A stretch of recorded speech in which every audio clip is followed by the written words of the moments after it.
जब भी कुछ गलत होता है तो हमारा पहला रिएक्शन क्या होता है? यही ना, कि किसकी गलती है। लेकिन क्या हो अगर किसी पर उंगली उठाना ही असली वजह को समझने की राह में सबसे बड़ी रुकावट हो? आज हम कुछ ऐसे पावरफुल मॉडल्स को समझेंगे जो हमें किसने किया से आगे ले जाकर ऐसा हुआ क्यों की गहराई तक पहुंचाते हैं। तो चलिए इस ब्लेम गेम से आगे बढ़कर असली वजह जानने के सफर पर निकलते हैं। ये पूरी चर्चा पवन सिंह द्वारा प्रस्तुत की गई सामग्री पर आधारित है।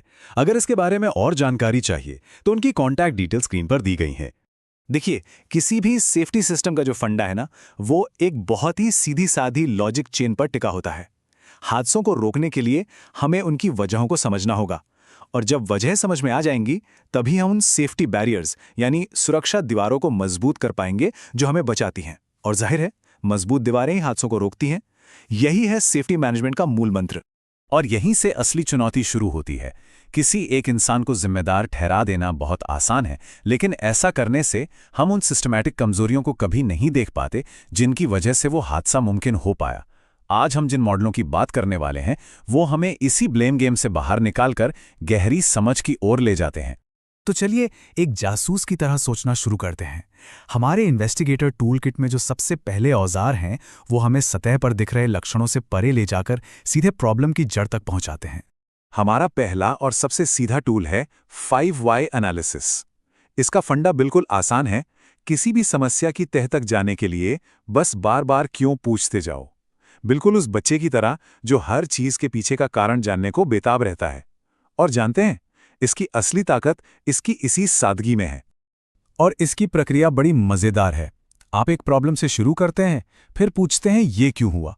आपको एक जवाब मिलता है, फिर आप उस जवाब पर सवाल करते हैं, अच्छा और ये क्यों हुआ। और ये सिलसिला तब तक चलता है जब तक आप उस पॉइंट पे ना पहुंच जाएं जहां और क्यों पूछना मुमकिन ना हो। बस वही है आपका असली रूट कॉज।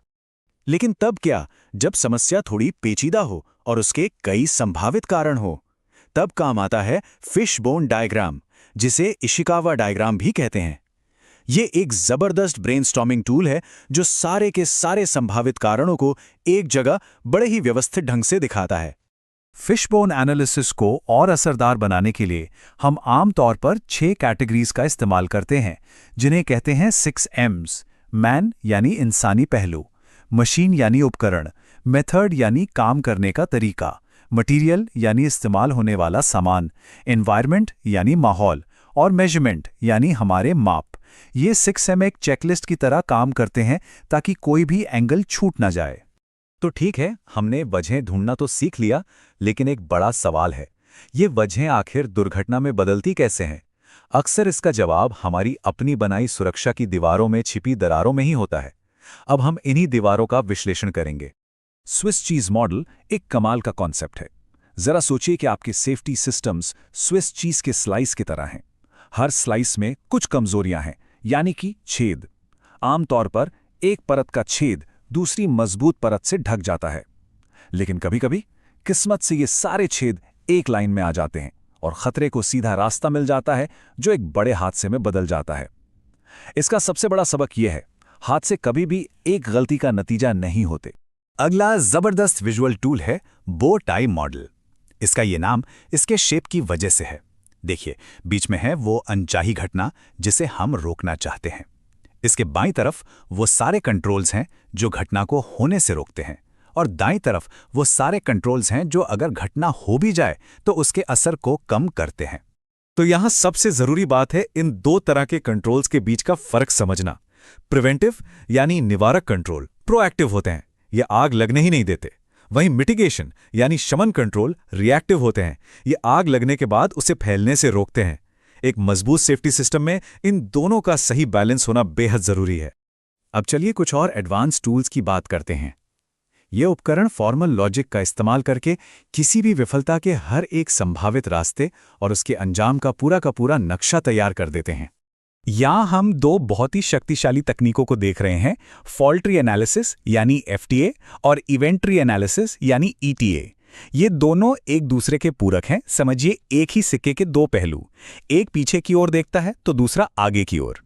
चलिए इसे और आसान बनाते हैं।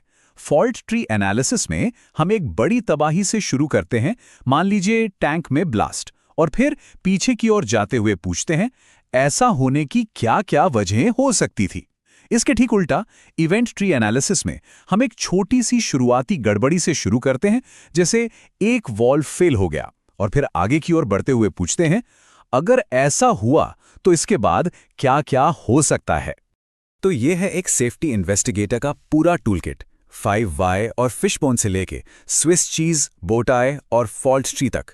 हर मॉडल की अपनी एक खासियत है, और असली महारत ये जानने में है कि किस हालात में कौन सा औजार इस्तेमाल करना है, ताकि हम समस्या को सबसे बेहतर तरीके से समझ सकें। और आखिर में इन सारे मॉडलों, सारे विश्लेषणों का मकसद सिर्फ एक है, 0 एक्सीडेंट्स के लक्ष्य तक पहुंचना। ये सिर्फ हादसों के बाद रिएक्ट करने के बारे में नहीं है, बल्कि वजहों को समझकर सुरक्षा दीवारों को मजबूत करके लगातार बेहतर और सुरक्षित सिस्टम बनाने के बारे में है। और जाते जाते एक सवाल, हम इन शक्तिशाली उपकरणों का इस्तेमाल सिर्फ तब क्यों करें जब कुछ गलत हो चुका हो? जरा सोचिए, अगर हम इनका इस्तेमाल शुरुआत से ही बेहतर, मजबूत और ज्यादा लचीले सिस्टम डिजाइन करने में करें तो क्या होगा? ये एक ऐसा सवाल है जो हमें भविष्य के हादसों को होने से पहले ही रोकने की ताकत दे सकता है।